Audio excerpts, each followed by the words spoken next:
In the deepest chambers beneath Mohgwyn Palace, where the light of the Erdtree has never reached and never will, blood seeps upward through cracks in reality itself, pooling in places that should not exist,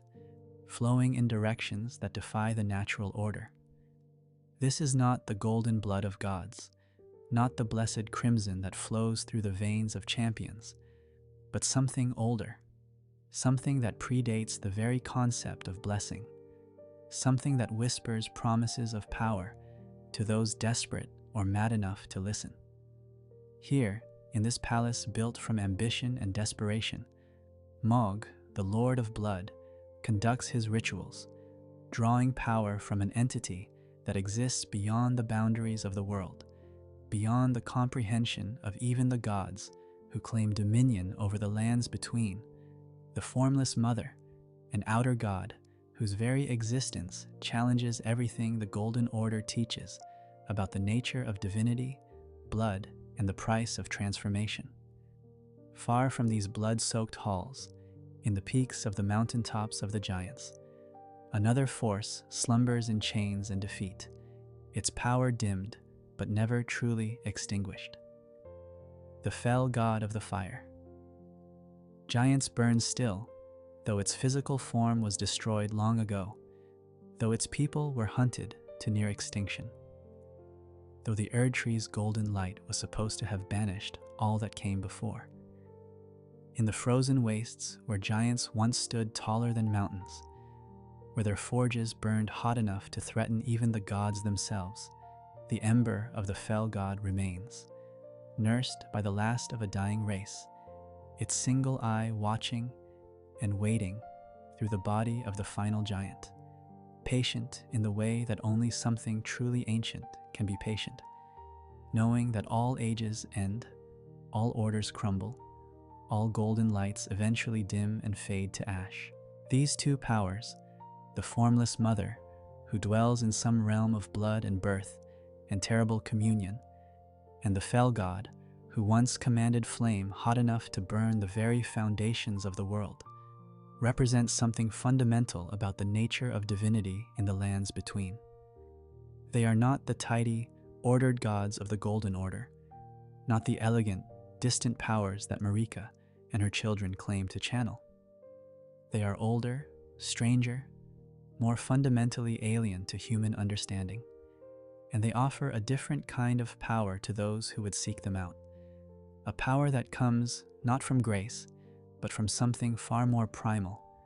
far more dangerous, far more honest about the cost it demands and the transformations it requires. Tonight, we explore the complete lore of these two outer gods, tracing their influence through the ages,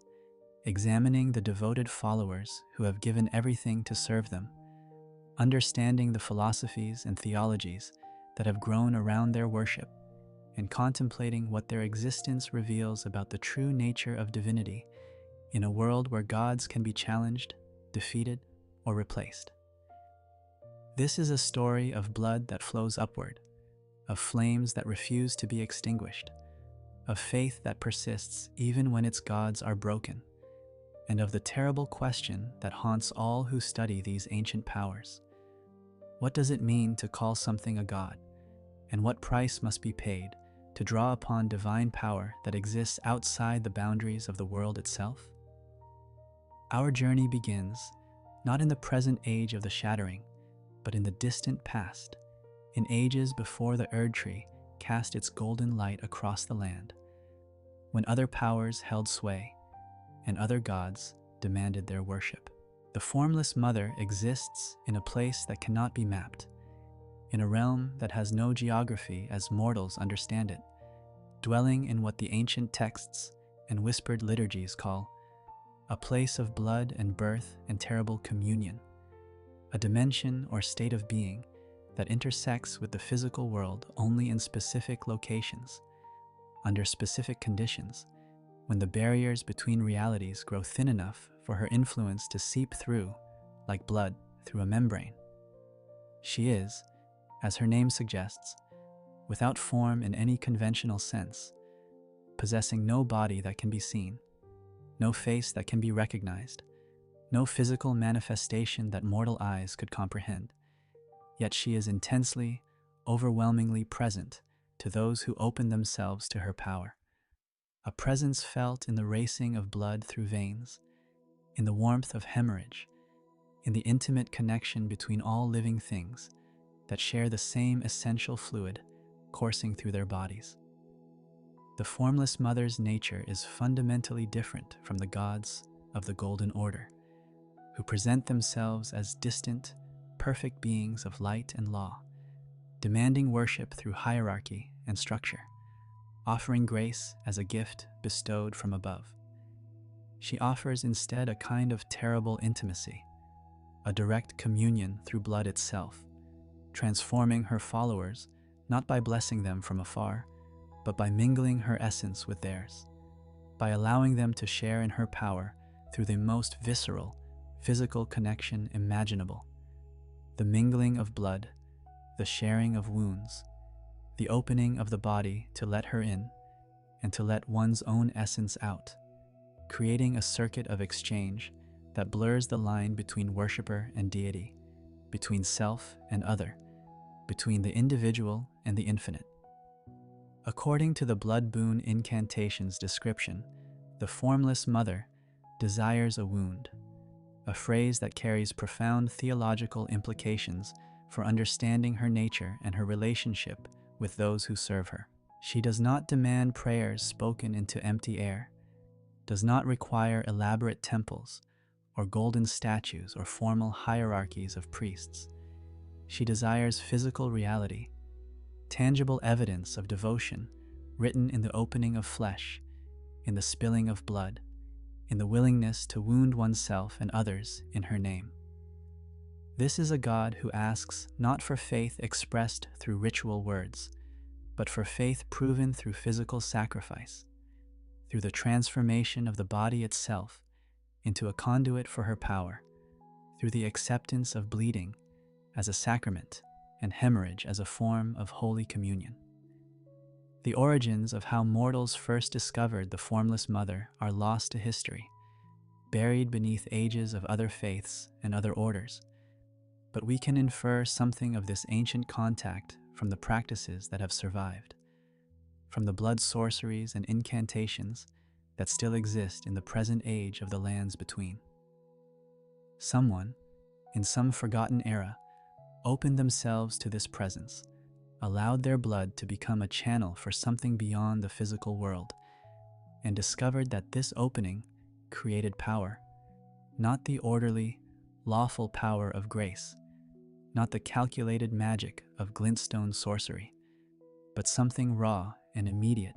and terrifyingly effective, a magic that worked through the body's own fluids, that turned one's life essence into a weapon and a communion simultaneously. The Mohgwyn dynasty, which Mohg would later establish in the present era, did not invent the worship of the Formless Mother, but rather rediscovered and systematized ancient practices, creating from fragments of forgotten lore a complete theology and methodology for channeling her power. The blood incantations that Mohg's followers use, the blood boon, the blood flame talons, the various techniques for manipulating blood both within and outside the body, are refinements of older techniques, ancient practices preserved through oral tradition or hidden texts, kept alive by those who recognized that the power of blood predates the Erdtree, that it flows through channels older than the Golden Order, that it connects to forces that existed before Marika's ascension, and will continue to exist long after her order crumbles. What makes the Formless Mother particularly significant in the theology of the lands between is that she represents an entirely different model of divinity than what the Golden Order promotes, where Marika and the Greater Will operate through law, order, hierarchy, and the bestowal of grace from above. The Formless Mother operates through intimate connection, through the breaking down of boundaries between self and other, through the mixing of essences that creates a kind of terrible equality between deity and devotee. She does not rule from a throne in the sky, but exists in the blood that flows through every living thing, immanent rather than transcendent, accessible not through grace bestowed by a distant God, but through the simple act of opening a vein and allowing her in. This fundamental difference in theological approach explains much about why Mohg's dynasty is considered heretical by the Golden Order, why his practices are seen not merely as rebellion, but as a kind of ontological threat to the very structure of reality as the Erdtree defines it. He offers an alternative model of power, an alternative relationship with divinity, one that does not require the mediation of the two fingers, does not depend on the greater will's approval, does not operate within the hierarchical structure that places gods above demigods, above tarnished, above common mortals. In the communion of blood, all are equal, all are connected, all share in the same essential fluid that the Formless Mother inhabits and empowers. The Formless Mother's realm, this place of blood and birth and terrible communion, seems to exist in a space adjacent to the physical world, accessible through specific ritual practices that involve the shedding of blood in particular ways, the speaking of certain invocations, the opening of one's body and spirit to her presence. Those who successfully make this connection describe it not as receiving a blessing from above, but as being filled from within,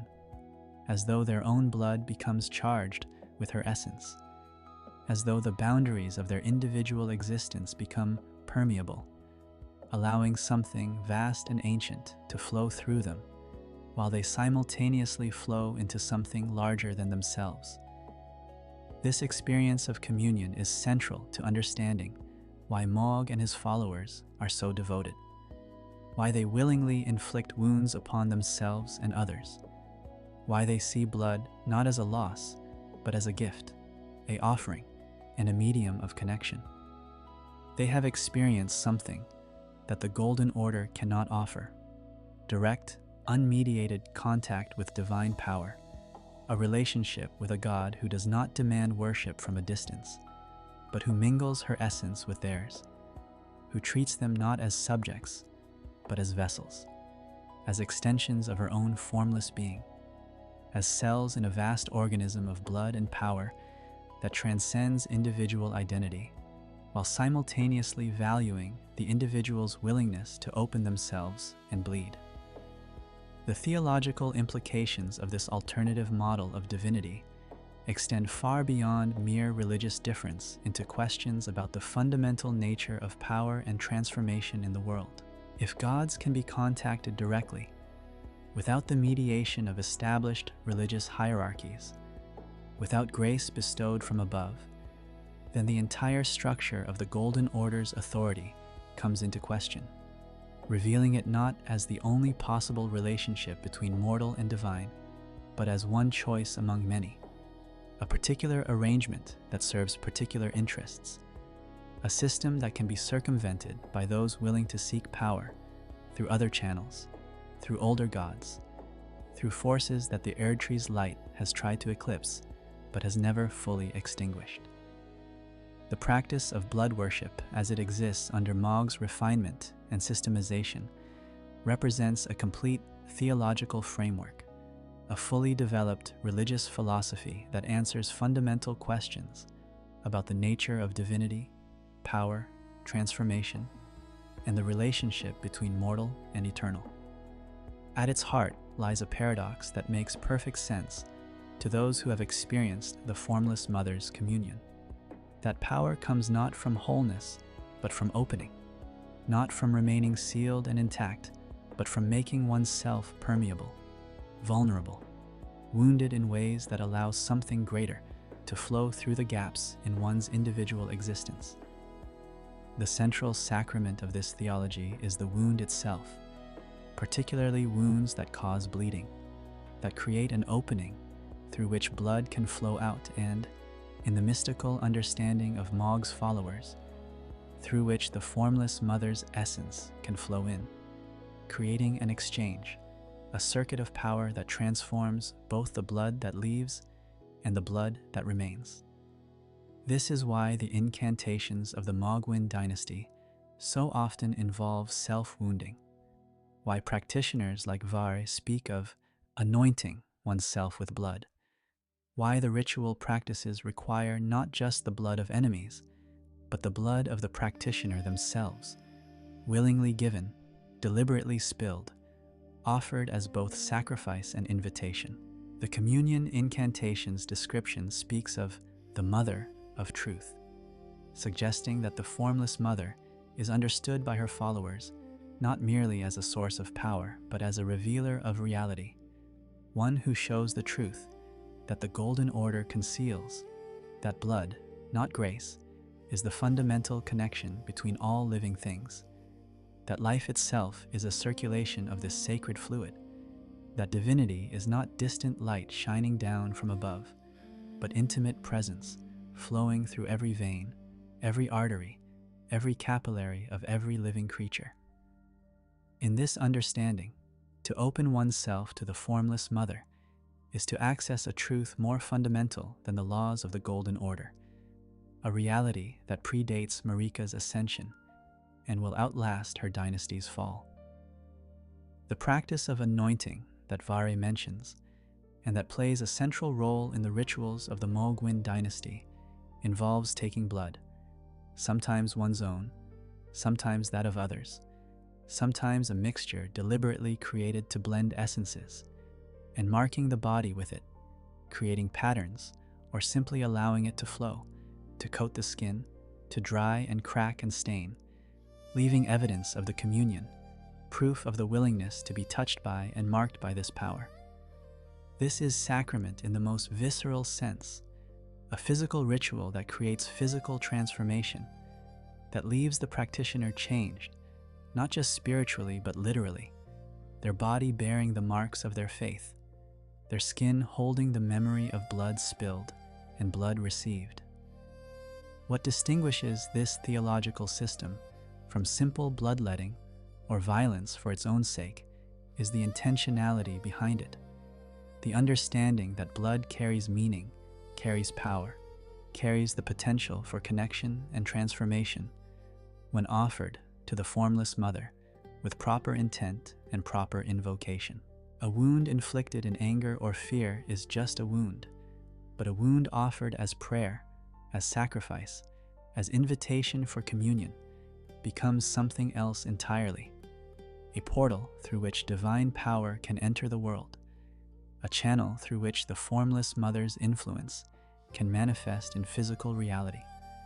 a transformation of mere violence into sacrament. The dynasty's understanding of blood extends beyond simple fluid mechanics into metaphysical territory, viewing blood as a substance that exists simultaneously in multiple states, multiple realities. It is physical fluid that carries oxygen and nutrients through the body, yes, but it is also spiritual essence, the carrier of life force itself, the medium through which soul connects to flesh, and beyond that, it is cosmic principle,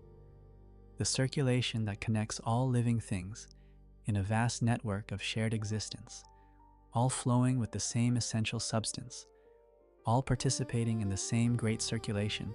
that the Formless Mother both represents and inhabits. This multi-layered understanding of blood's nature explains the various techniques and incantations that Mohg and his followers have developed, each working with blood in different ways, at different levels of reality.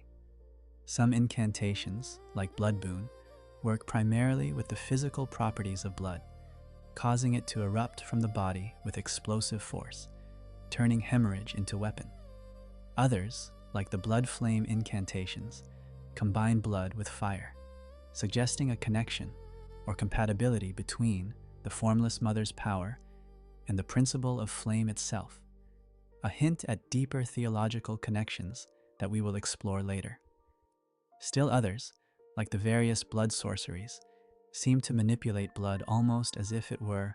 a physical substance entirely under the caster's control, bending it into shapes, hurling it as projectiles, using it to bind or to strike or to curse. Central to the theology is the concept of accursed blood, a phrase that appears repeatedly in the descriptions of Mohg's abilities and the incantations of his dynasty. The word accursed is significant here, suggesting that this blood has been changed, transformed, marked by something that sets it apart from ordinary blood, that makes it powerful but also dangerous, tainted but also sacred in its own way. To have accursed blood is to carry the mark of the Formless Mother's touch,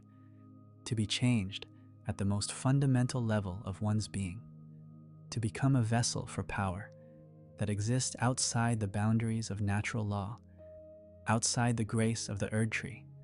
outside everything the Golden Order would recognize as blessed or holy. This accursed state is not seen by the dynasty's followers as a curse in the conventional sense, but rather as a transformation, an elevation beyond the limited existence offered by the Golden Order, a transcendence achieved not through grace bestowed from above, but through willing participation in the circulation of blood and power that the Formless Mother represents. To be accursed is to be marked, chosen, transformed into something that no longer fits within the categories that the Golden Order uses to organize reality,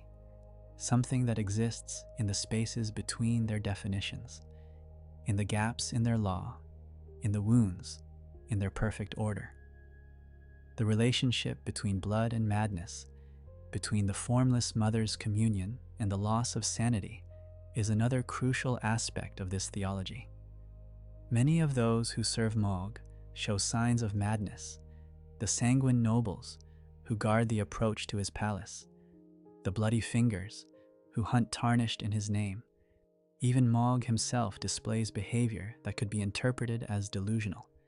His obsession with his half-brother Miquella, his conviction that he can establish a dynasty based on blood worship despite the overwhelming opposition of the Golden Order and the other demigods. But this madness is perhaps better understood not as a breakdown of reason, but as a breakthrough into a different kind of understanding, a perception that extends beyond ordinary reality into the realm where the Formless Mother dwells, where the rules of conventional thought and conventional sanity no longer apply because the very foundations of reality operate differently there. Those who open themselves fully to the Formless Mother's communion report experiences that cannot be adequately described in ordinary language. The sensation of one's blood moving in response to something outside oneself, the feeling of boundaries dissolving between self and other, the awareness of blood as a living network connecting all things, the presence of something vast and formless that nevertheless feels intimate, close, immediate in a way that no distant god of light and law could ever be. These experiences change people fundamentally, shift their understanding of what is real and what is possible, make them unable to return to the simple faith and simple obedience that the Golden Order demands, because they have touched something older, something stranger, something that makes the Erdtree's golden light seem like a recent innovation, a newcomer trying to impose order on forces that existed long before it and will continue after it falls. Mohg, the Lord of Blood, was not always the devoted servant of the Formless Mother that he would become, not always the master of blood sorceries and accursed incantations, who would establish a dynasty in opposition to the Golden Order. He began as something else entirely, an Omen, cursed from birth with horns and twisted features, hidden away in the sewers beneath Leyndell, along with his twin brother, Morgott, unwanted children of Queen Marika, their very existence an embarrassment to a dynasty built on the appearance of perfection, their Omen curse a reminder that even the God Queen's bloodline was not immune to the taint of something older, something the Erdtree's light could not fully purge from the world. The circumstances of Mohg's early life shaped everything that would follow, creating in him a resentment and ambition that would eventually drive him to seek power outside the boundaries of the Golden Order entirely. While his brother Morgott would eventually internalize the Golden Order's teachings, would embrace his role as protector of the Erdtree, despite the Order's rejection of him,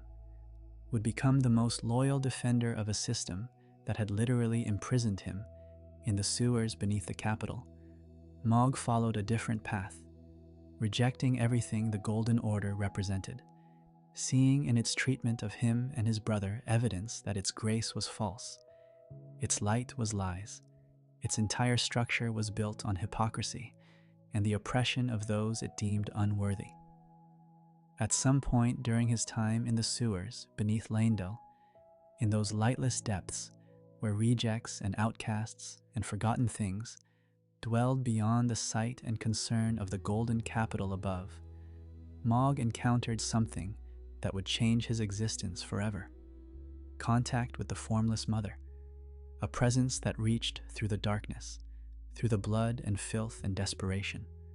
offering power to one who had been denied it, offering communion to one who had been rejected, offering a path forward that did not require the grace of gods who had never shown him anything but contempt and imprisonment. The exact mechanism of this first contact remains mysterious, as the Formless Mother's ways of reaching into the physical world are not well documented. But we can infer from the blood sorceries and incantations that Mohg would later master that this initial communion involved blood, his own, flowing from wounds inflicted in desperation or rage or ritual, creating an opening through which something vast and formless could pour in, filling him with power unlike anything the Golden Order offered, power that came not from grace bestowed from above, but from something that mingled with his very essence, that transformed his accursed blood into something more than accursed, into something sacred in its own terrible way. This transformation did not happen all at once, but rather unfolded over time, as Mohg learned to deepen his communion with the Formless Mother, to refine the techniques of blood sorcery, to understand the theological principles underlying this alternative path to power. He studied forbidden texts, if such existed, or perhaps the knowledge came directly through communion itself, downloaded into his consciousness through the medium of blood, the Formless Mother teaching her devoted servant through visions and sensations that ordinary learning could never provide, showing him in dreams and hallucinations and moments of ecstatic revelation how to manipulate blood, how to draw power from wounds, how to transform his Omen curse into the foundation of something new, something that could rival the power of the Erdtree itself. The breaking point, the moment when Mohg fully committed to the path of blood and formally rejected the Golden Order, seems to have coincided with his escape from the sewers and his claiming of the underground territory that would become his palace. The Blood Lord's exaltation. Talisman speaks of the thrill of blood loss invigorating the wearer, suggesting that Mohg had not only accepted but actively embraced the practices of deliberate wounding, of offering blood to the Formless Mother, of finding power and even pleasure in the opening of veins and the flowing of blood, transforming what the Golden Order would see as injury into something sacred,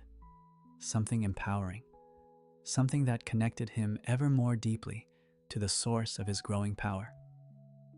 Mohg's establishment of Mohgwyn Palace represents an extraordinary achievement of will and vision, the creation of an entire underground domain dedicated to the worship of the Formless Mother, a complete counter-society to the Golden Order's hierarchy, a place where those rejected by the Erdtree's light could find purpose and power through the sacrament of blood. The palace itself, with its architecture of bone and blood, its pools of hemorrhage and its chambers, where sanguine nobles conduct their rituals, functions as both fortress and temple, both seat of power and house of worship,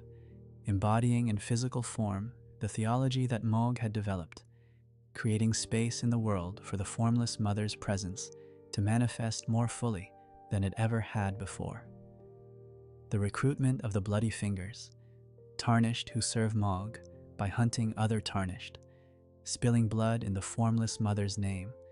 proving their devotion through violence sanctified by ritual and intent, shows Mohg's understanding of how to build a power base, how to attract followers, how to offer something that the Golden Order cannot or will not provide. These bloody fingers find in Mohg's service a purpose that grace denied them, a path to power that does not require them to grovel before the two fingers, a community of fellow outcasts who understand that the Erdtree's rejection is not the final word on their worth or their potential, that there are other gods, older gods, stranger gods who will accept them and empower them if they are willing to pay the price in blood. Vare, perhaps Mohg's most successful recruiter, demonstrates the sophisticated theology that the Mohgwyn dynasty has developed, speaking to Tarnished about maidens and grace and the fundamental corruption of the system that has brought them back to life, only to set them on an impossible quest. His words carry the weight of someone who has found an alternative, who has experienced the communion that Mohg offers, who knows from personal transformation that there is power beyond grace, purpose beyond the Erdtree's light, divinity that answers when called through the proper rituals, through the proper offerings of blood. But perhaps Mohg's most ambitious and ultimately tragic project is his obsession with his half-brother Miquella, the Empyrean child of Marika and Radagon, whom Mohg has abducted and brought to Mohgwyn Palace, attempting through some process involving blood and communion to transform Miquella into his consort, to share with this other rejected child of Marika the power and communion of the Formless Mother,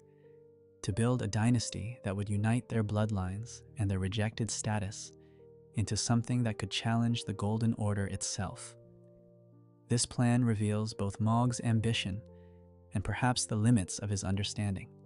His belief that Miquella can be transformed through blood communion in the same way Mohg himself was transformed. His conviction that this union would create something powerful enough to overthrow the established order. The Mohg we encounter in the depths of his palace is the culmination of this transformation, a being who has so thoroughly embraced the power of the Formless Mother that his very body has become a conduit for her influence,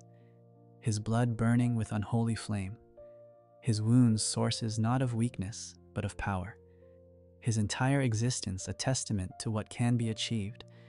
when one fully opens themselves to communion with an outer God who dwells beyond the boundaries of the world. His great black wings, reminiscent of those possessed by the Omen, speak to how he has transformed his curse into a source of power rather than shame, while his command over blood magic demonstrates mastery that may be unparalleled in the current age, a refinement of techniques, an understanding that represents the apex of what the Formless Mother's worship can achieve. Yet for all his power, for all his success in establishing a dynasty and recruiting followers and developing a complete theological system around blood worship, Mohg remains fundamentally isolated, his vision ultimately limited by the same rejection and resentment that drove him to the Formless Mother in the first place. His dynasty exists in the depths, hidden from the light, accessible only to those who know the secret paths, while above, the Erdtree still stands. The Golden Order still holds power, and even his twin brother Morgott, who suffered the same rejection, chose the opposite path, chose to defend rather than defy, chose loyalty to a system that had imprisoned them both. If the Formless Mother represents the power of blood and intimate communion, the fell god embodies something entirely different, the raw, destructive, purifying force of flame, a power so immense and so dangerous that it took the combined might of Marika's greatest champions to defeat it. And even in defeat, even bound and broken, it endures. Its ember kept alive in the body of the last fire giant, its single eye still watching, still burning, still waiting for the cycle to turn and the age of fire to return once more to a world that has tried so desperately to escape it. The fell god ruled in an age before the Erdtree, in a time when giants stood as tall as mountains and commanded flames that could burn anything, even the divine, even the eternal, even the very fabric of reality itself, if fed sufficient fuel and stoked to sufficient heat. The fire giants were its chosen people, its children, its warriors, and its priests, beings of immense size and strength, who tended great forges in the peaks of the mountains, who kept alive the sacred flame that was simultaneously their god's body and their god's gift, who understood fire not as mere chemical reaction, but as cosmic principle, as cleansing force, as the power that ends all ages and makes way for what comes next. The theology of the fell god, as we can reconstruct it from the scattered evidence that remains, the remembrances and equipment of those who fought the giants, the descriptions of flame-related incantations, the architecture and artifacts left in the ruins of giant civilization, centered on the understanding of fire as the great equalizer, the force that reduces all things to ash, regardless of their pretensions to permanence, that burns away the old to make space for the new, that transforms everything it touches into something fundamentally different, simpler, more essential. In this understanding, the age of fire was not a time of destruction, but a time of truth, when things were revealed for what they truly were, beneath all their decorations and defenses, when pretense burned away and only essence remained. The fell god itself possessed physical form, or something close enough to physical form that it could be fought, could be wounded, could be ultimately defeated, though the exact nature of this form remains unclear from the fragmentary evidence we possess. What we know with certainty is that it had at least one eye, that great burning eye that now resides in the chest of the last fire giant, still watching through borrowed flesh, still burning with power that even Marika's order could not fully extinguish. This eye seems to have been not merely a sensory organ, but the very heart of the fell god's power, the source from which its flame emanated, the focal point of its consciousness, and its connection to the physical world. The war between Marika's forces and the fire giants must have been catastrophic, a conflict that reshaped the very geography of the mountaintops, that left scars visible even in the present age, that required the intervention of champions like Godfrey, the first Elden Lord, to finally break the giants' power and bring their civilization to its knees. The giants were formidable opponents, not merely because of their size and strength, but because they wielded the fell god's flame, because they could call down fires that burned hotter than any natural flame, that could melt stone and boil lakes and crack the very mountains themselves, fires that carried divine power, that burned with the fury of a god who would not willingly surrender the world to the newcomer Erdtree and its golden order. But the giants were defeated, their forges destroyed, their great warriors slain, their civilization reduced to ruins and memory, and the fell god itself was somehow bound, its physical form destroyed or imprisoned, its power diminished but never fully extinguished, contained but never eliminated, because some forces are too fundamental to truly kill, can only be suppressed and controlled and hoped against, generation after generation,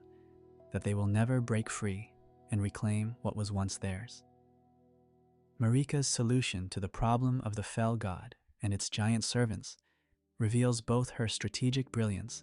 and her fundamental ruthlessness. She did not simply kill all the giants, though she came close, but rather left one alive, the last of his kind, cursed to tend the flame forge that contained the fell god's power, to keep alive the very force that had opposed her, because that flame served a purpose in her order, because she needed it for something, because even the God Queen understood that some powers cannot be simply eliminated, but must be controlled, redirected, used. The last fire giant carries within his body the eye of the fell god, a literally living reminder of what was lost, what was defeated, what endures despite defeat. This arrangement,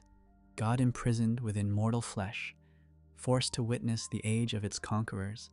kept alive precisely so it cannot truly die and be reborn in some form beyond Marika's control,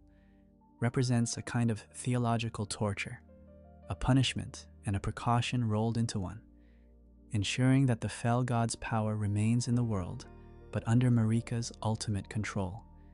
accessible when needed, but never free to act according to its own will. The giant's flame, incantations that survive into the present age, passed down through some chain of transmission that preserved the theological understanding, even as the giants themselves were destroyed, speak of flame as a living force, as something that hungers and grows and desires to burn, not mindlessly, but with something approaching intention, something approaching will. These incantations describe fire that rages and burns, using active verbs that suggest agency rather than mere reaction, flame that chooses its targets, or at least responds to the will of those who have learned to channel it, to speak the words,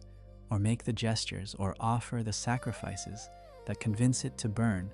in service to mortal purposes. What makes the fell god's flame different from ordinary fire, what marks it as divine rather than merely natural, is its relationship to endings and transformations. This is not the comfortable fire of a hearth or the useful fire of a forge, though the giants certainly used it for such purposes, but the fire that burns at the end of ages, the flame that Melina speaks of when she mentions the frenzied flame, the fire that could burn the Erdtree itself, that could reduce the entire Golden Order to ash and embers, that could end not just lives or kingdoms, but entire eras, entire cosmic arrangements, making way for whatever would come after. The theological implications of this power are profound and troubling for the Golden Order, because they suggest that no age is truly eternal, that no order can claim permanence, that built into the very structure of reality is the principle of ending, of transformation through burning, of cycles that must complete, regardless of how desperately those in power might try to forestall the inevitable turning. The Erdtree may stand golden and eternal in appearance, but the fell god's flame waits in the mountains, patient in the way that only elemental forces can be patient, knowing that all wood eventually burns, all ages eventually end, all golden things eventually tarnish and crumble and need the cleansing fire to sweep them away. Before they were defeated, before their numbers were reduced to a single cursed survivor, the fire giants commanded an entire civilization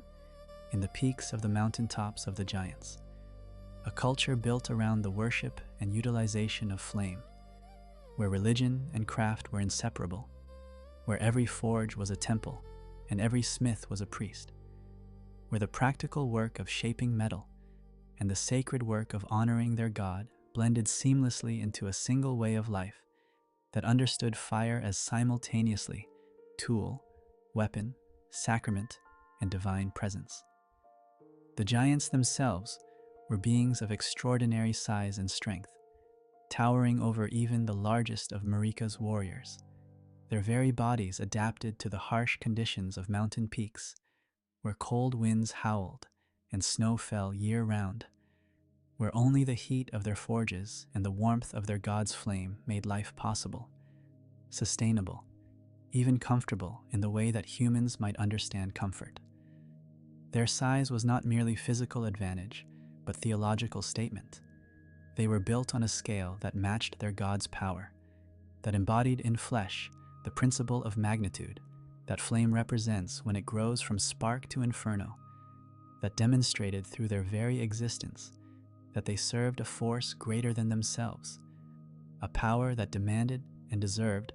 vessels large enough to contain even a fraction of its burning essence. The giant's relationship with fire went far beyond mere use of it as tool or weapon, extending into genuine communion, a connection to flame that parallels, in some ways, the blood communion that the Formless Mother offers, though working through different principles, different elements, different modes of transformation. Where blood communion creates connection through intimate mingling of essences, fire communion creates connection through the process of burning itself, through the willingness to let flame consume, to offer fuel, to participate in the great transformation that fire always brings, turning solid matter into heat and light and ash, turning the fixed into the ephemeral, the permanent into the temporary, demonstrating through this transformation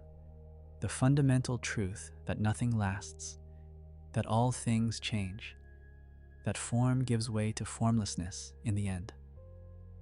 The great forges that the giants maintained served multiple purposes simultaneously, functioning as workshops where they crafted weapons and tools of extraordinary size and durability, as temples where they worshipped the fell god through the tending of sacred flames, and as nodes in a larger network of power that connected their civilization to their deity, creating a web of fire across the mountaintops that must have been visible from great distances, a constellation of flames burning in the heights, declaring to all who could see them that here dwelt a people who served fire, who understood fire, who could call upon fire's power with an intimacy and authority that no other race or culture could match. The weapons and equipment that the giants crafted reveal much about their understanding of both metallurgy and theology, demonstrating a sophistication that went far beyond simple brute force despite their enormous size. The prelate's Inferno crozier, for instance, shows evidence of design principles that allowed it to channel flame more effectively, to heat metal to temperatures that would make it more deadly without compromising its structural integrity, suggesting that the giants understood fire not just experientially but scientifically, that they had developed over generations a body of knowledge about heat transfer and material properties, and the relationship between temperature and transformation that allowed them to create weapons that were simultaneously masterworks of craftsmanship and sacramental objects that embodied their god's power. The giants' society seems to have been organized around the maintenance and utilization of these great forges, with different groups or clans or families perhaps responsible for different aspects of the sacred work, some tending the flames themselves, ensuring that the fires never went out, that the coal was replenished, that the sacred embers were protected and preserved. Others working the forges, shaping metal while it glowed with heat, hammering out weapons and tools while invoking the fell god's blessing on their work. Still others perhaps serving as warriors who carried these blessed weapons into battle, who demonstrated through combat the superiority of arms forged in divine flame, who spread the fell god's influence through conquest as much as through craftsmanship. The relationship between the giants and their god appears to have been reciprocal in a way that the Golden Order's hierarchical structure is not. The fell god provided flame, provided power, provided the heat that made their civilization possible in the harsh mountain environment, while the giants in return tended the forges, kept the flames burning, offered fuel and labor and worship that sustained their deity's presence in the physical world. This mutual dependence created a bond stronger than mere obedience, a partnership where God and worshippers genuinely needed each other, where the health and power of one directly affected the other, where neglecting the sacred fires would harm not just the giants' practical capabilities, but their God's ability to manifest in the world. This theological model explains much about why the giants fought with such ferocity when Marika's forces came to conquer them, why they continued fighting even when defeat seemed inevitable, why even the last giant remains defiant in his cursed duty. They were not merely defending their territory or their way of life, but actively protecting their god, fighting to prevent the extinguishing of flames that were simultaneously practical tools and divine presence, knowing that if the forges went cold, if the sacred fires were allowed to die, their god would be diminished, perhaps fatally. The fell god's consciousness and power fading along with the flames that gave it form and presence in the physical world. The giant's defeat must have been a slow, terrible process. Marika's forces working systematically to destroy forge after forge, to break the network of sacred fires that connected the giants to their god, to separate worshipper from deity by extinguishing the medium through which they communed. Each forge that fell would have weakened both the giants and their god, reducing their ability to fight back, making the next victory easier, creating a downward spiral that could only end in near total annihilation, the reduction of a proud civilization to ruins, and the imprisonment of their god within the flesh of the last survivor, forced to witness the desolation of everything it had built, everything it had protected, everything it had been. At first glance, the Formless Mother and the fell god might seem to have little in common beyond their status as outer gods, who exist outside the Golden Order's approved pantheon, different in every significant way, one formless and intimate, dwelling in blood and birth, the other ancient and terrible, embodied in flame and destruction. Yet careful examination of the lore and close attention to certain details suggests connections between these two powers, hints of deeper relationships or shared principles that unite them despite their apparent differences, connections that become particularly evident in the practices of Mohg's Mohgwyn dynasty, where blood and flame mingle in ways that suggest they are not opposites but complements, two aspects of something larger, two paths to the same fundamental truth about power that exists outside the Erdtree's light. The most obvious connection appears in Mohg's own abilities and in the incantations practiced by his followers, where blood and flame combine into something unique, neither purely blood magic nor purely fire magic, but a synthesis that draws power from both sources simultaneously. The blood flame blade incantation, for instance, coats weapons with flame that burns with a distinctly reddish hue, suggesting that this is not ordinary fire but flame, somehow infused with or transformed by blood, or perhaps blood ignited into flame through contact with some divine principle that allows these two elements to merge. Similarly, Mohg's exaltation and similar incantations create effects that are simultaneously hemorrhagic and incendiary, causing targets to bleed while burning, suffering two forms of damage from a single source, as if blood and flame were always meant to work together, always fundamentally compatible, despite appearing to be different elements. This compatibility suggests that the Formless Mother and the fell god may share certain metaphysical properties or occupy similar positions in the cosmic hierarchy, both representing forces that the Golden Order defines as dangerous, heretical, outside the boundaries of acceptable power, precisely because they offer alternative paths to divinity, alternative models of how mortals and gods can interact, alternative visions of what power looks like and what it costs and what it transforms. They are both, in their different ways, gods of transformation through destruction, the Formless Mother, transforming through the opening of the body, through wounds that allow essence to flow out and divine power to flow in, creating change through the breaking of boundaries, the fell god transforming through flame, through the burning that reduces all things to their essential components, that strips away everything inessential and leaves only what can survive the heat. Both powers also share a relationship with what the Golden Order might call madness, but what their followers might understand as gnosis, as a form of knowledge or perception that transcends ordinary reason, precisely because it comes from direct contact with divine power that operates according to principles foreign to everyday reality. Those who commune deeply with the Formless Mother often display behaviors that others interpret as insane: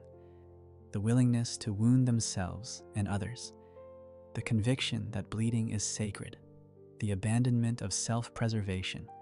in favor of opening themselves to something vast and formless. Similarly, those who served the fell god, who tended the sacred flames and invoked divine fire, must have appeared mad to outsiders who did not understand the theology, who saw only dangerous obsession with flame, only reckless disregard for the burns and scars that came from working with heat intense enough to melt stone. The question of whether the Formless Mother and the fell god have some historical connection, whether they perhaps worked together in some previous age or served some common purpose before Marika's order drove them to the margins of reality, cannot be definitively answered from available evidence, but certain hints suggest the possibility. The fact that Mohg, in developing his dynasty's practices and theology, incorporated flame so centrally into what might have been purely blood-focused worship, suggests either that he discovered some natural compatibility between these two powers, some way in which blood and fire work together to amplify each other, or that he received guidance from the Formless Mother herself to seek out this combination, to blend her blood power with the fell god's flame power in creating something new, something that neither could achieve alone. The symbolic resonance between blood and flame runs deeper than mere practical combination of magical effects, touching on fundamental themes that both powers embody. Blood, as we have discussed, represents life essence, the fluid that carries vitality through the body, the medium of connection between all living things, but it also represents sacrifice, pain, the opening of the body, the willingness to lose something precious in exchange for power or communion. Flame similarly represents transformation, purification, the burning away of the inessential, but it also represents destruction, pain, the consuming of matter to produce heat and light, the sacrifice of fuel to maintain the sacred fire.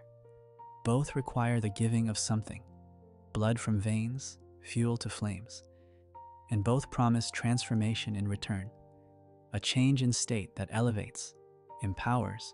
or reveals truth otherwise hidden. The theological implications of this parallel or connection between blood and flame extend into questions about the nature of outer gods themselves, about whether they are truly separate entities, or whether they might be different aspects or manifestations of more fundamental forces,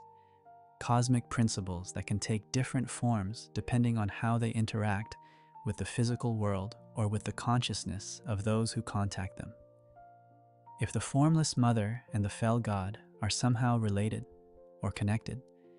if blood and flame are different expressions of the same underlying power, then the multitude of outer gods that seem to exist beyond the world, the god of rot that cursed millennia, the frenzied flame that seeks to burn everything, the dark moon that Rani serves, and others hinted at but never fully revealed, might all be variations on a smaller number of truly fundamental powers, different faces of divinity that adapt themselves to different contexts, different cultures, different theological needs. Mohg's synthesis of blood and flame in his dynasty's practices might then represent not merely creative combination of two separate powers, but recognition of an underlying unity, a discovery or rediscovery of knowledge that predates the Erdtree's order, that understands divinity in ways that Marika's theology explicitly rejects or denies. This would explain why the Golden Order treats both blood worship and fire worship as equally heretical, equally dangerous, equally deserving of suppression and punishment, not because they are merely different from approved practices, but because they reveal truths about the nature of power and divinity that threaten the very foundations of Marika's claim to divine authority, that suggest her order is not inevitable or eternal, but merely one arrangement among many possible arrangements, one choice among many possible choices, one way of organizing reality that could be replaced by other ways, other orders, other gods. The Golden Order's approach to dealing with these alternative powers, these outer gods who offer different paths to divinity than the greater will and the Erdtree, reveals much about the nature of Marika's rule and the foundations on which her eternal order actually rests. Rather than attempting to destroy these powers completely, a task that may be impossible when dealing with entities that exist beyond the physical world, that can retreat to their own realms when threatened, that persist as long as anyone believes in them or calls upon them. The Golden Order has instead pursued a strategy of suppression, containment, and control, seeking to render these alternative paths inaccessible, dangerous, forbidden, while carefully preserving certain aspects that might prove useful to the established order. The war against the fire giants exemplifies this approach in its most literal and brutal form. Marika's forces, led by champions like Godfrey, did not merely defeat the giants in battle, but systematically destroyed their civilization, their forges, their culture, everything that allowed them to pass on their knowledge and practices to future generations. The destruction was so thorough that only ruins remain in the mountaintops, only shattered forges and broken weapons, only the bones of giants picked clean by time and scavengers,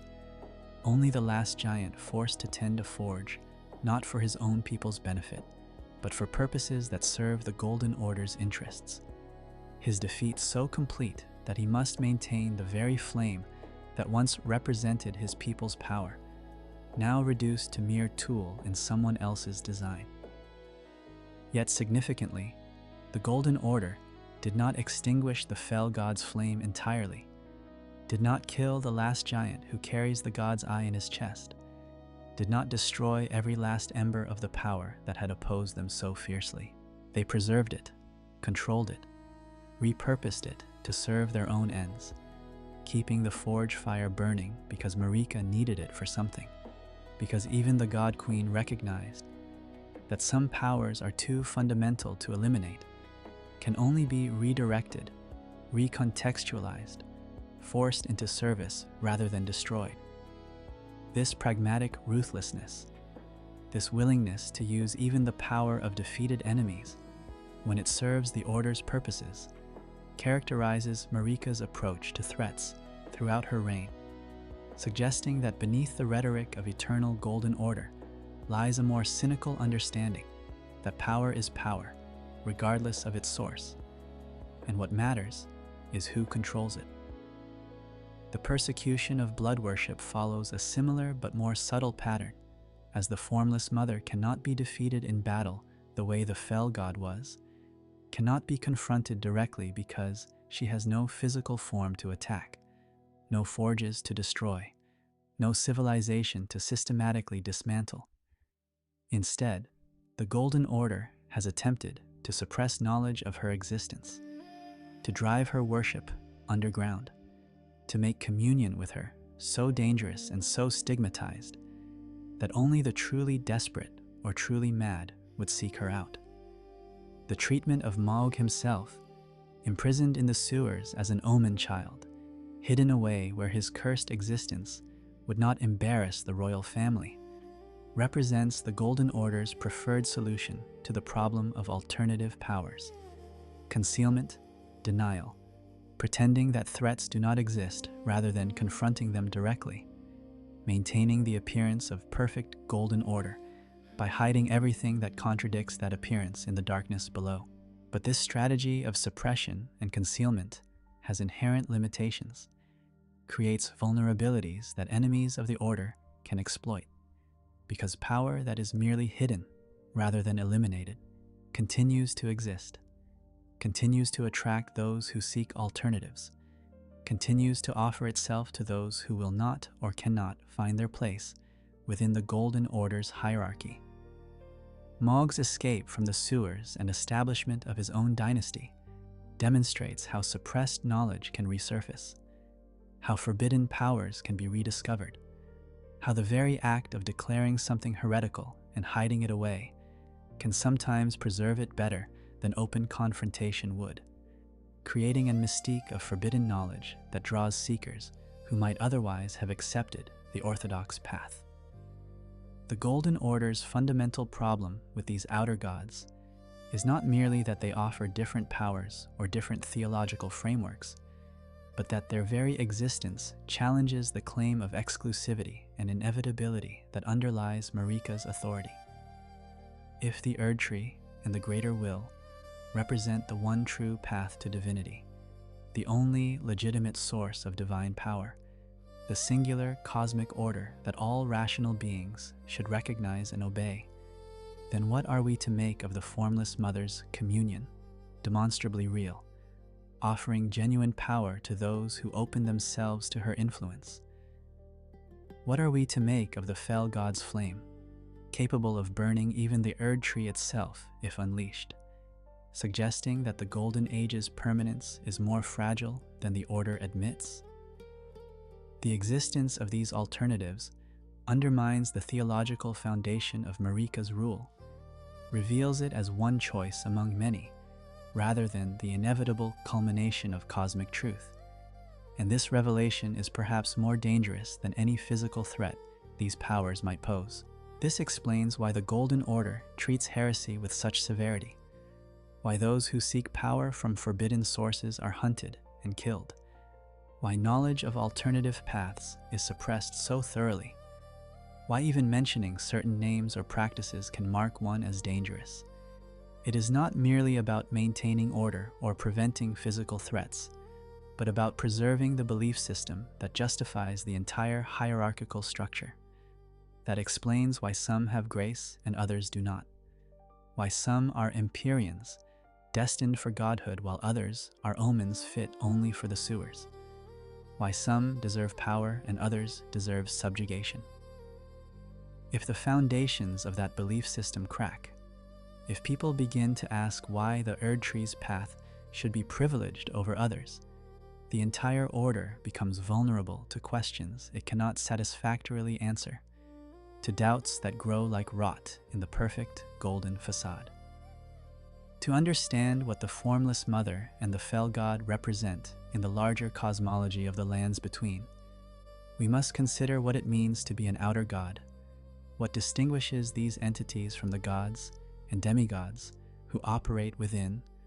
or derive from the Golden Order,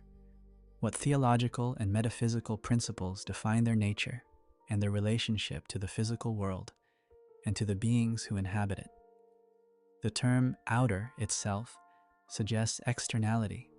existence beyond or outside something,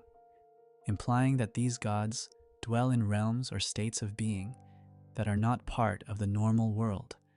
not accessible through ordinary means, not bound by the laws that govern physical reality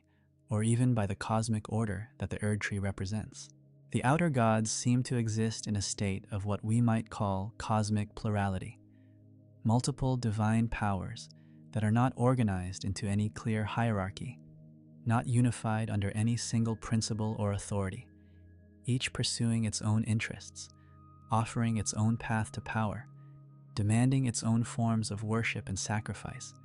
sometimes cooperating, but more often competing, or simply operating in parallel, indifferent to what the others do. This stands in stark contrast to the Golden Order's model of singular divine authority, where the Greater Will occupies the supreme position, where the Elden Ring embodies cosmic law, where Marika serves as the Greater Will's agent, and all other power ultimately derives from and depends upon this central source. The outer gods suggest that divine power need not be centralized, need not flow through hierarchies, need not be mediated by queens and lords and fingers. Each outer god appears to have its own domain, its own particular aspect of reality or experience that it embodies and controls, offering power related to that domain to those who seek communion.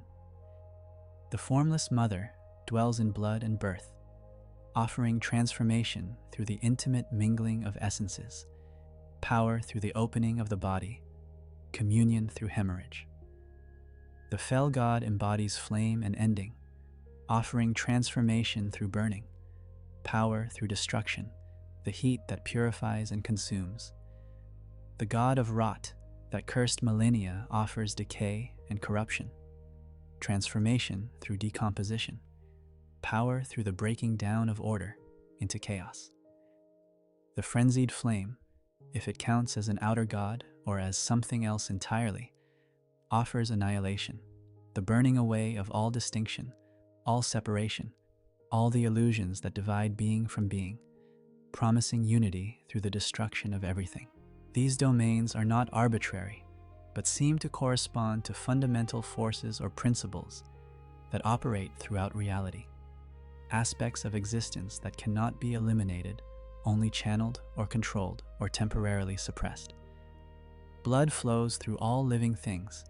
connecting them in ways that transcend individual boundaries. Flame transforms matter from one state to another, releases energy stored in matter's structure, reduces complexity to simplicity. Rot breaks down what was once alive, returns organic matter to the cycle of nutrients and soil. The frenzied flame, whatever its exact nature, represents the tendency toward entropy, toward the dissolution of order, toward the eventual heat death or dispersal of all organized systems. In this understanding, outer gods are not external impositions on reality, but rather personifications or embodiments of reality's own deep principles, forces that would operate even without consciousness or intention, elevated into something approaching personality through the attention and worship of beings who seek to understand and utilize them. The question of whether outer gods are conscious beings with wills and desires of their own, or whether they are more like forces of nature that humans project consciousness onto, anthropomorphizing fundamental principles to make them comprehensible and addressable, cannot be definitively answered from available evidence. The Formless Mother desires a wound, suggesting intentionality, suggesting that she wants something specific from her worshippers. But this could be poetic language describing a natural principle, that blood magic requires blood to be shed, that communion through this medium requires the opening of veins, elevated into the language of divine desire, because that is how humans understand motivation and relationship. The fell god watches through the eye in the giant's chest, suggesting awareness, but an eye might watch without thinking,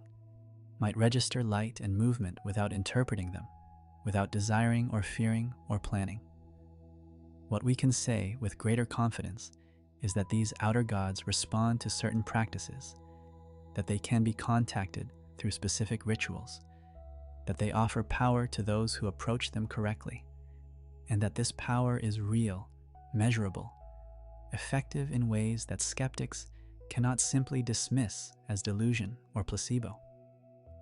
Mohg's blood sorceries work, demonstrably, lethally.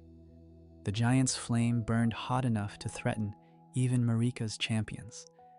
The rot that millennia carries devastated entire regions. These effects are too consistent, too reproducible, too powerful to be mere imagination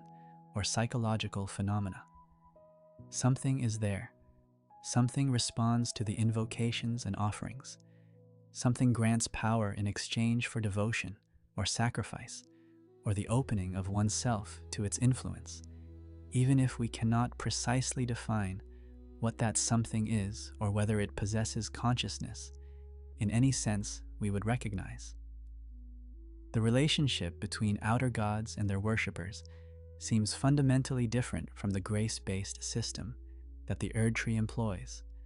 operating on principles of exchange and transformation, rather than bestowal and hierarchy. Grace flows from the Erdtree to those who serve it, marking them as chosen, giving them power and guidance and resurrection. But this grace can be withdrawn, can be lost through disobedience or failure, and those who never receive it in the first place have no recourse, no way to earn or claim it through their own efforts. The outer gods, by contrast, offer power to anyone willing to pay the price, willing to undergo the transformations required, willing to open themselves to communion, regardless of whether they have grace or status or bloodline. This accessibility makes them profoundly dangerous to hierarchical systems, to orders built on the idea that some people are inherently chosen and others inherently excluded, because they demonstrate that power can be claimed, can be taken, can be accessed through paths that the established order does not and cannot control. In the frozen peaks of the mountaintops of the giants, where snow falls eternally and wind cuts like blades of ice, where the ruins of a once great civilization lie scattered and broken across the slopes, where forges that once burned hot enough to threaten gods now stand cold and empty, there dwells the last of his kind, the final fire giant, cursed to tend the flame that destroyed his people, to maintain the forge that imprisons his god, to keep burning the fire that serves the very order that annihilated everything he ever knew or loved, his existence a living testament to the totality of Marika's victory and the cruelty of her mercy, because she left him alive, left him conscious, left him aware of exactly what he has lost and exactly what he has been reduced to. The last giant is not merely the survivor of genocide, but its curator, forced to preserve the evidence of his people's defeat, to maintain the tools that were turned against them, to tend a flame that once represented his civilization's power and pride, but now serves purposes he likely despises,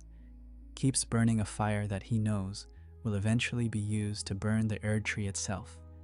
to end the golden age that replaced his people's age of flame. Yet he has no choice, cannot refuse, cannot let the forge die because his god lives within his body, watches through his chest, burns in the eye that replaced his original heart. And to let the flame die would be to kill the fell god completely, to extinguish the last ember of divine presence that once filled the world with heat and light. The nature of his curse is multifaceted, operating on physical, psychological, and theological levels simultaneously. Physically, he is bound to this place, to this forge,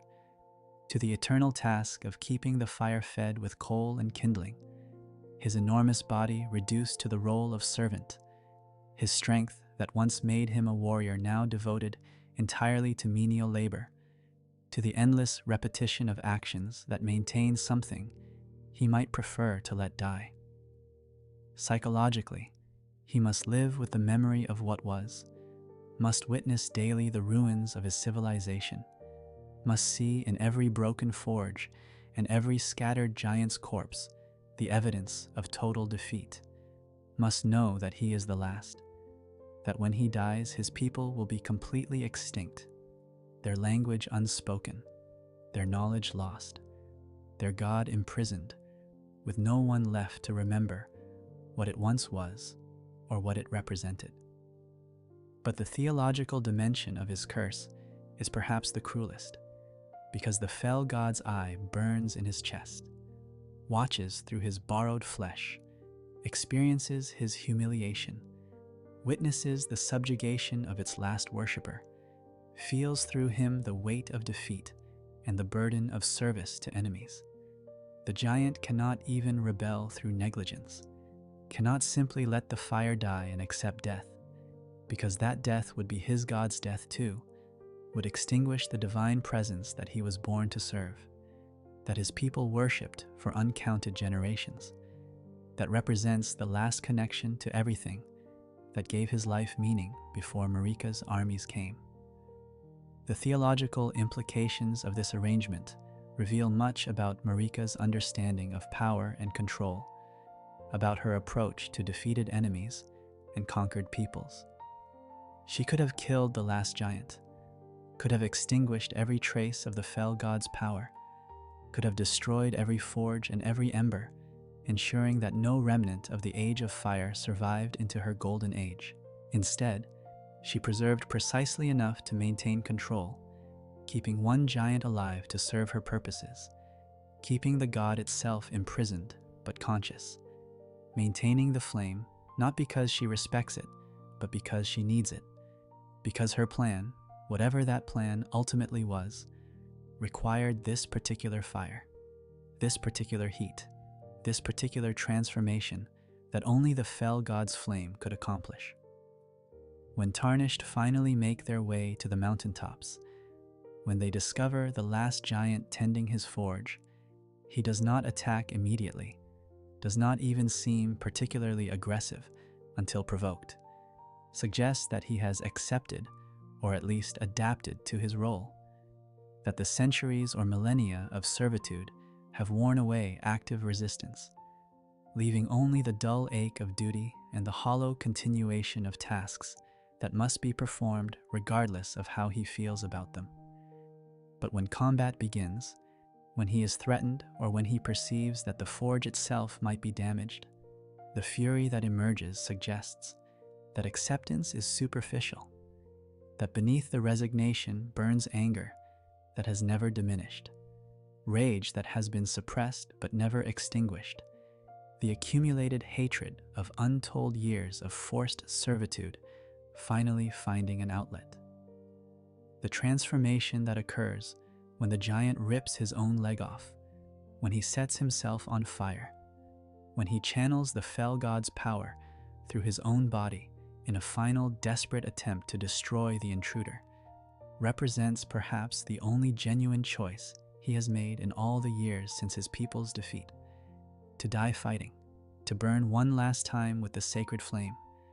to let his god manifest fully even if that manifestation consumes him, to choose how he ends even if he could not choose how he lived. In that moment, the eye in his chest blazes with divine power, the fell god seeing through his vision perhaps more clearly than it has in ages, experiencing combat and fury and the heat of its own flame after so long imprisoned in cursed flesh, tasting freedom even if that freedom lasts only minutes, even if it ends in death, even if the entire gesture is ultimately futile because the Tarnished will win, will kill him, will take his flame for their own purposes. His death is significant not just as the extinction of the giants as a race, but as the loss of living memory, of direct connection to an age before the Erdtree, to a time when different gods held power and different peoples commanded the heights. With him dies knowledge that was never written down, understanding of flame and forge that was passed from giant to giant across generations, theological insights about the fell god's nature that existed nowhere else, because the giants did not trust their deepest truths to texts that outsiders might find, keeping their most sacred knowledge oral, experiential, embedded in practices that can only be learned through direct instruction, through watching and doing and being corrected by those who know, all of which becomes impossible when the last teacher dies and no students remain. Yet even in death, even with the giant's body cooling in the snow, even with no one left alive who remembers the Age of Fire as lived experience rather than history, the fell god endures, because its essence was never entirely contained in physical form, was never wholly imprisoned in the giant's flesh, was never reducible to the eye that watched from borrowed chest. The flame that burns in the forge continues. The power that the giant maintained persists. The possibility of invoking and channeling divine fire remains accessible to those who know the words, make the gestures, pay the prices that open channels to power that predates and will outlast any particular age, any particular order, any particular arrangement of gods and kingdoms and laws. As we stand at the end of the age of the Erdtree, watching the golden light flicker and fade, witnessing the shattering's chaos and the gods' mutual destruction, seeing empires crumble and demigods fall, and the very Elden Ring itself broken into fragments scattered across the land, the question becomes not whether alternative powers exist, but whether they will inherit what the Golden Order leaves behind, whether the outer gods who were suppressed and marginalized and driven to the edges of reality will emerge from hiding when the Erdtree's light finally dies, whether blood and flame and rot and frenzy will fill the vacuum that Marika's fall creates, or whether some new order will arise that once again pushes these ancient powers back into the shadows, continuing the cycle of suppression and resurgence that seems to characterize the relationship between established orders and forbidden alternatives. Mohg's dynasty, built in the underground depths while the surface world tears itself apart, represents one possible future, a vision of what could emerge if blood worship were allowed to spread without the Golden Order's persecution holding it in check. The palace he has built, the followers he has gathered, the theology he has developed, all demonstrate that the Formless Mother offers a viable alternative to grace-based power systems, that communion through blood can sustain an entire civilization if given the opportunity, that there are those who will willingly embrace wounding and bleeding and transformation through hemorrhage if it means accessing power, that the established order denied them if it means finding purpose and community and divine connection that they could not find within the Erdtree's light. Yet Mohg's isolation, his relegation to underground spaces, his inability or unwillingness to challenge the surface order directly, suggests limitations to what blood worship alone can achieve, implies that however powerful the Formless Mother's communion might be, it cannot simply replace the Golden Order through force, cannot compete with the Erdtree's established infrastructure of grace and god queens and demigod champions, at least not without allies, not without some shift in the larger balance of power that creates opportunity for alternatives to expand beyond their hidden strongholds and claim territory in the light. The fell god's flame, similarly, waits in potential, maintained by the last giant's dutiful tending, preserved against the day when it will be needed for purposes that Marika foresaw, even if she did not live to see them fulfilled, purposes that involve the burning of the Erdtree itself, the ending of the Golden Age through fire that purifies and transforms, that reduces the established order to ash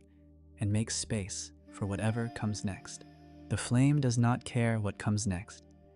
does not have preferences about which new order will arise from the ashes of the old, exists only to burn, to end, to transform, serving the cosmic principle that all ages must eventually conclude, all supposedly eternal orders must eventually face their ending, all golden lights must eventually dim and surrender to darkness, or to newer lights that rise to replace them. The theological significance of these enduring powers, these forces that survive the fall of the orders that try to suppress them, lies in what they reveal about the nature of divinity itself, about the relationship between cosmic powers and the mortal civilizations that worship or fear or try to control them. The outer gods are not dependent on any particular order for their existence, do not need the Erdtree or the Golden Order or any specific civilization to sustain them, continue existing in their own realms regardless of what happens in the physical world, patient in the way that only truly eternal things can be patient, knowing that mortals will always seek power, will always want communion with something greater than themselves, will always create openings through their desperation or ambition or genuine spiritual hunger for these ancient powers to enter the world again. This independence from mortal affairs means that no suppression can ever be permanent. No victory over these powers can ever be final, because they retreat rather than die, wait rather than surrender, maintain their essence in realms beyond physical reach, ready to respond when called upon, ready to offer power to new generations of seekers who discover the old invocations, recreate the old rituals, open themselves to communion that their ancestors might have practiced or might have feared, reviving ancient traditions or inventing new ones that channel the same fundamental forces through different cultural forms, different theological frameworks, different understandings of what the power means and what it costs and what it promises. The cycle seems to be eternal. Established order arises, claims universal authority, attempts to suppress alternatives, succeeds for a time in pushing other powers to the margins, grows complacent or weak or corrupt, begins to crumble, creates vacuums of power and meaning, and in those vacuums, the alternatives emerge again, offering what the failing order cannot provide, gathering followers who seek something different, something older, something that speaks to needs or desires that the established system has ignored or failed to satisfy, until these alternatives grow strong enough to challenge or even replace the old order, becoming in their turn the new establishment, the new orthodoxy, the new power that will suppress the next generation of alternatives until they too weaken and fall. Understanding this cycle does not mean endorsing any particular power or dismissing all as equally valid or equally corrupt, but rather recognizing that the question of divine authority, of legitimate power, of correct relationship between mortal and eternal, cannot be settled once and for all, will always remain open, will always be contested, will always generate new answers, as new circumstances create new needs and new possibilities. The Formless Mother and the Fell God represent not merely heretical alternatives to the Golden Order, but permanent possibilities in the theological landscape of the lands between, options that will always exist for those who seek them, powers that will always respond to proper invocation, regardless of what official doctrine declares acceptable or forbidden. We return now to where we began, to the blood seeping upward through cracks in reality in the depths beneath Mohgwyn Palace, to the flame burning in the forge on the mountaintop, maintained by the last giant's cursed duty, to the presence of powers that exist outside the Golden Order's control, outside the Erdtree's light, outside the comfortable certainties that official doctrine provides. These powers, the Formless Mother, dwelling in her realm of blood and birth and terrible communion, the fell god imprisoned but enduring in the eye within the giant's chest, remain as they always were, unchanged by the rise or fall of kingdoms, untouched by the shattering's chaos, patient in the way that only forces older than civilization can be patient, waiting for those who will seek them out, who will open themselves to communion, who will pay the prices that such power demands. The story of these outer gods is ultimately a story about alternatives, about the multiplicity of divinity in a world that official doctrine insists has only one legitimate path to power, about the persistence of options that established orders try to eliminate but can only suppress, about the fundamental human need to seek connection with something greater than ourselves, even when that seeking leads to places that authority declares forbidden, dangerous, heretical. It is a story about blood that flows through all living things, connecting us in ways that grace never could, and about flame that burns away all pretense, all hierarchy, all the structures we build to protect ourselves from the truth that all things end, all orders crumble, all golden lights eventually fade. For those who have experienced the Formless Mother's communion, who have felt their blood move in response to her presence, who have understood in visceral, undeniable ways that divinity can be intimate rather than distant, can mingle with mortal essence rather than ruling from above, can transform through opening and wounding rather than through bestowal and blessing. The Golden Order's claims to exclusive authority ring hollow, revealed as preference rather than universal truth, as one choice among many rather than the inevitable conclusion of cosmic logic. They have touched something that predates Marika's ascension, that will outlast her dynasty's fall, that offers power without requiring grace, communion without demanding hierarchy, transformation without needing permission from gods who claim the sole right to judge who deserves divine favor and who deserves eternal exclusion. For those who understand the fell god's flame, who recognize in its burning the principle of ending that makes all new beginnings possible, who see in its heat the power to transform anything, even the supposedly eternal, into ash and ember and the space from which something different might grow. The Erdtree's claims to permanence seem naive at best, delusional at worst, a denial of the fundamental truth that all ages must end, all orders must give way, all golden lights must eventually surrender to the flames that cleanse and consume and clear the ground for what comes next. The fire waits, patient and certain, knowing that it will have its turn, that the age of gold will burn like every age before it, that nothing, not grace, not divine law, not even the Elden Ring itself, can permanently resist the heat that reduces all complexity to simple ash. The deeper truth these outer gods reveal is not about blood or flame specifically, but about the nature of power itself, about where it comes from and who controls it, and whether the hierarchies that claim to channel it are necessary, features of cosmic order, or merely convenient arrangements that serve particular interests while suppressing alternatives. The Golden Order teaches that power flows from above, from the greater will through the Elden Ring, through Marika, through her demigod children, through the various hierarchies of society down to common mortals,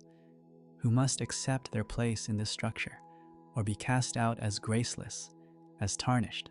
as less than fully human. The outer gods demonstrate that power can also flow from below, from within, from the opening of veins and the lighting of flames, from direct contact between mortal and divine that requires no mediation, no permission, no grace bestowed by distant authorities who claim the sole right to determine who deserves power and who deserves subjugation. This is why the Golden Order cannot tolerate these alternatives, even when it might seem easier to simply ignore them, to let small cults practice their blood worship in hidden places,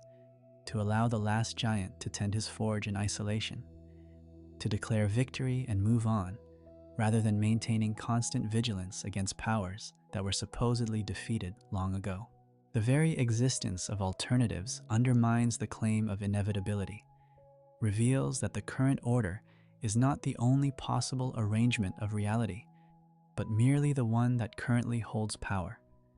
the one that currently controls the means of enforcing its vision, the one that currently has the strength to suppress other visions, but might not always have that strength, might someday weaken enough that the suppressed alternatives emerge from hiding and offer themselves again to those who seek power, through paths that official doctrine forbids. In the end, the Formless Mother and the Fell God endure because they represent something fundamental about existence itself, about transformation and ending, about blood that connects all living things and flame that purifies all dead things, about forces that were operating long before the Erdtree grew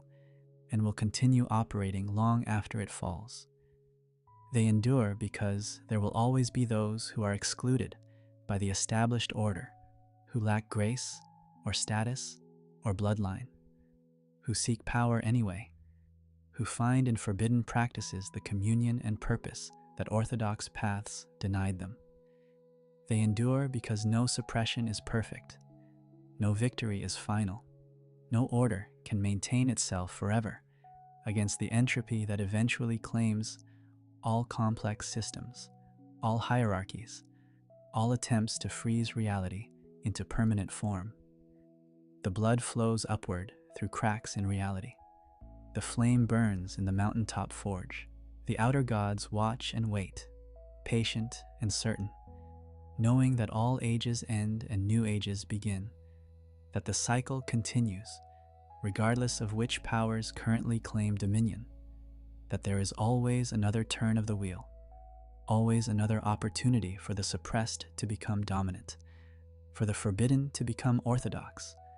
for blood and flame to have their age just as gold has had its age, just as whatever comes after will have its age in turn, endlessly, eternally, until perhaps some final conflagration burns away not just one order but all possibility of order, leaving only the silence and the void and the peace that comes when transformation finally ends and nothing remains to be changed. But that ending, if it comes, is not yet.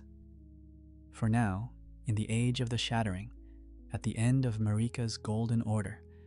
the blood still flows and the flame still burns, and those who seek power through ancient paths still find these gods waiting, still willing to offer communion, still ready to transform those who open themselves to blood or flame or the terrible beauty of divine power